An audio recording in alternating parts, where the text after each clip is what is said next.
tell me about this, because now when you're an independent now. Yeah. So what does that say? That to me, it says that you think the Republican Party is unsavable. Unsavable. Oh, no doubt about it. Because otherwise you would want to stay on, right, and reform it, but you think it can't be saved. It cannot be saved. Never argued with that. I've never argued of a false equivalency. I just said there is misinformation from both. And never one to hold his tongue, Joe Scarborough tore into Scarborough's dubious take on Trump, tearing it apart like stale cheese during their late-night confrontation. Scarborough was scrambling for cover and backing out of the conversation, as if he was trying to moonwalk off the set. What specifically did Scarborough say that set Ma off, and how did Ma react? Stay tuned, we're serving this tea hot and fresh. In the aftermath, Joe appeared to have an urgent appointment to go somewhere other than there. Well, Trump said that he was going to use the military and the National Guard to arrest his political opponents. He was asked if he would back off of that, and he said no. In fact, he doubled down. He talked about Nancy Pelosi being evil, her husband being evil, Schiff being evil, talking about arresting them. He said he was going to execute the chairman of the Joint Chiefs of Staff because he was disloyal to him. He told another chief of staff who was a general, I wish my generals were like yours, General. Bill Maher has his typical response. But before we get into that, let's look at Joe Scarborough's obviously biased interpretation of Trump's remarks. It's a textbook example of the manipulation that propels the narrative. It's just another day, and the Trump derangement syndrome is in full swing. Some people can't seem to accept the reality of his presidency and will go to any lengths to twist his words, stoking fear by misrepresenting his actions or flat out making things all about him. What is noteworthy in this case is how Scarborough conveniently omits the context of Trump's remarks. Or worse, he ignores the reasons why he might have made them in the first place. Selective editing like this isn't merely an error. It's a calculated attempt to distort reality and feed the outrage machine, keeping the Trump hate train going full speed and guaranteeing that any discussion about him is rife with distortion. This intentional omission isn't just misleading, it's a conscious effort to create a more sinister, one-sided portrayal. Lived through COVID. Don't tell me there wasn't misinformation. I lived through stupid policies based on bad information and stifled information. That's what Zuckerberg said. He said they were forcing us not to put out. It's true that the left is responsible for almost everything they accuse Trump of doing. It's a classic case of projection. And as Ma correctly noted, they are also as, if not more, responsible for disseminating false information, particularly via MSNBC. You need evidence, so choose. When left-wing politicians or media figures make outright false claims, the response is either silence or a quick dismissal as a simple misunderstanding. This is the case with the Russian collusion hoax promoted by Rachel Maddow, the Hunter Biden laptop disinformation campaign, or the relentless hype surrounding the Fine People hoax. However, the real problem is that they purposefully avoid acknowledging their own mistakes while highlighting Trump's alleged flaws. This selective outrage isn't just hypocrisy.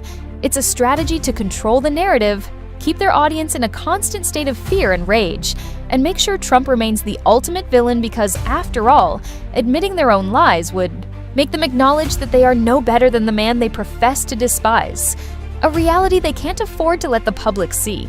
You haven't changed, so you consider yourself a liberal, right? I consider myself an old school liberal. You have to make that distinction now because, you know, the word woke, which started out as a good thing, being alert to injustice, and a lot of people get triggered by the word because when they hear it, they think of it the old meaning, which was good. Right. You know, stay woke.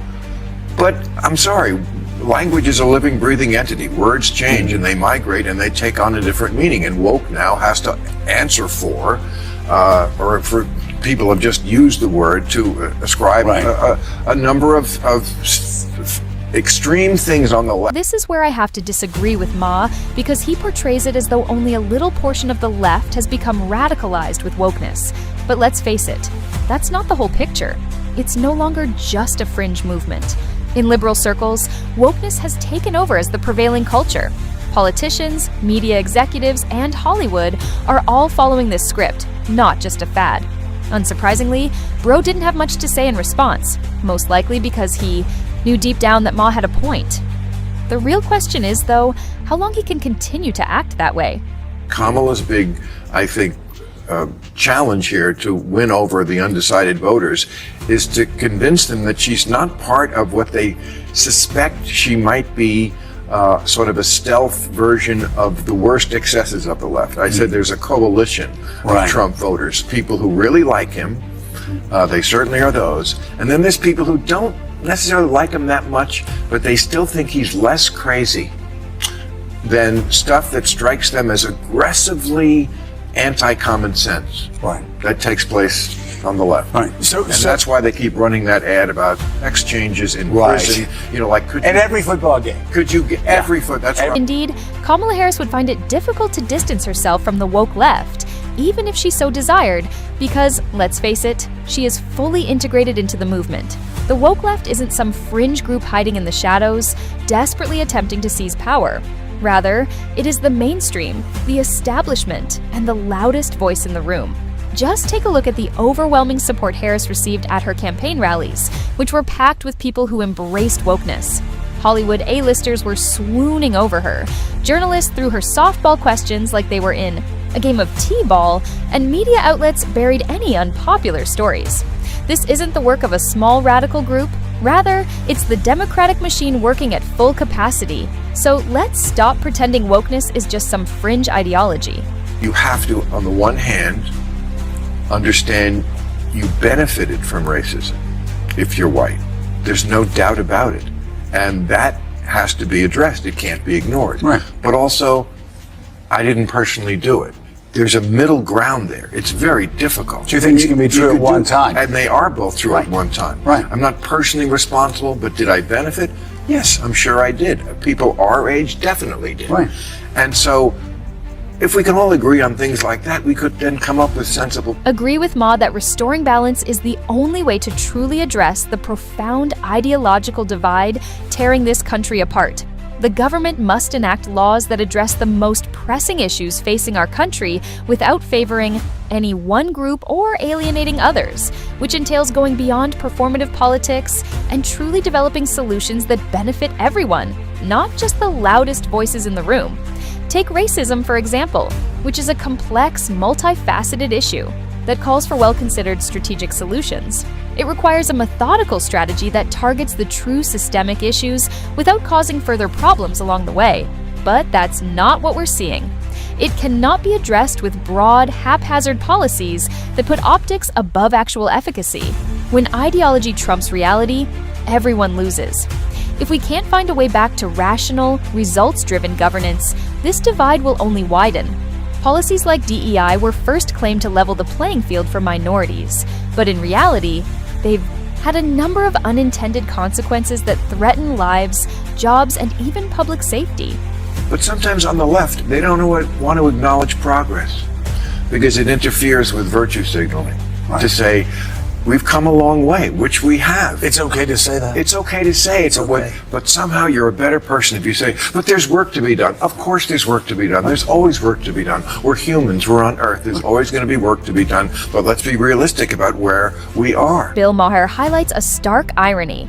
The left, who claim to be the champions of progress, seem oddly unwilling to acknowledge the progress our nation has made. Yes, racism is still a deeply ingrained problem, and we still have a long way to go.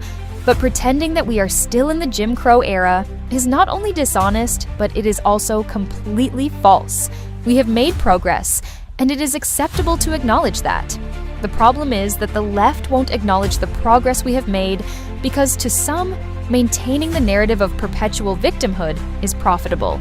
Those who profit from division thrive in an atmosphere of grievance, as evidenced by individuals like Whoopi Goldberg. Don Lemon and Sunny Hostin are two prominent examples of how it helps them to maintain racial tensions, even if it means ignoring the actual progress we've made. While change has unquestionably occurred, these people stand to lose their influence and income if we begin to celebrate real advancements.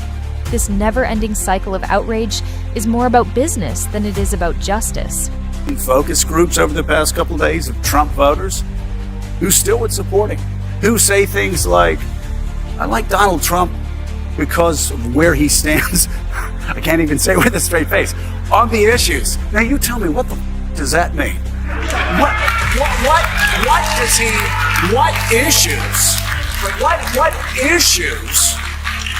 what issues does this guy share? Since you're acting as though you don't understand the main conservative concerns about Donald Trump, allow me to explain. Trump has continuously supported fundamental conservative principles, such as upholding the idea that there are only two genders and opposing biological men playing women's sports. He has also steadfastly opposed the use of men in women's restrooms and pushed for laws requiring parental consent to shield children from irreversible gender transitions that go beyond cultural concerns. Trump is trying to restore order, deport violent offenders, and eliminate loopholes that threaten national security. Under Biden and Harris, our borders became dangerously open, which led to an increase in crime and unchecked illegal immigration. Trump has taken immediate action to secure our nation. Additionally, he is holding dishonest organizations responsible by recouping government funds that were misappropriated by organizations like USAID as a result of fraud and poor management. His emphasis on fiscal responsibility and openness contrasts sharply with the current administration's failing policies. His list of successes and policy priorities is lengthy, but I doubt you'll mention any of it. Your bias is evident in your inability to acknowledge the reality of Trump's record. When facts conflict with the narrative you like to promote, it is obvious that you don't care about them. Tell me about this, because now when you're an independent now. Yeah. So what does that say? That to me it says that you think the Republican Party is unsavable. Unsavable. Oh, no doubt about it. Because otherwise you would want to stay on, right, and reform it, but you think it can't be saved. It cannot be saved. And at least the Republican Party, led by Donald Trump, has triumphantly regained the seat, something none of your so-called electable Republican candidates have been able to do in more than 20 years. They also steamrolled the opposition, demonstrating once more that the MAGA movement is stronger than ever. This wasn't just a victory, though. It was a landslide, sending a clear message rejecting failed policies, weak leadership, and the out-of-touch elites who believed they could silence regular Americans. But guess what? The people fought back, rejecting the lies, corruption, and hollow promises. Joe, you'd better get used to Trump's return to power, because this isn't just politics as usual. It's a reminder that the silent majority isn't so silent anymore, and they just handed you and your party a harsh reality check. The America First agenda is here to stay, so if you thought the last 4 years were difficult, be ready, because the next 4 will be even more disruptive. With that, we'll conclude today's video. Thank you for watching, and I'll see you in the next one.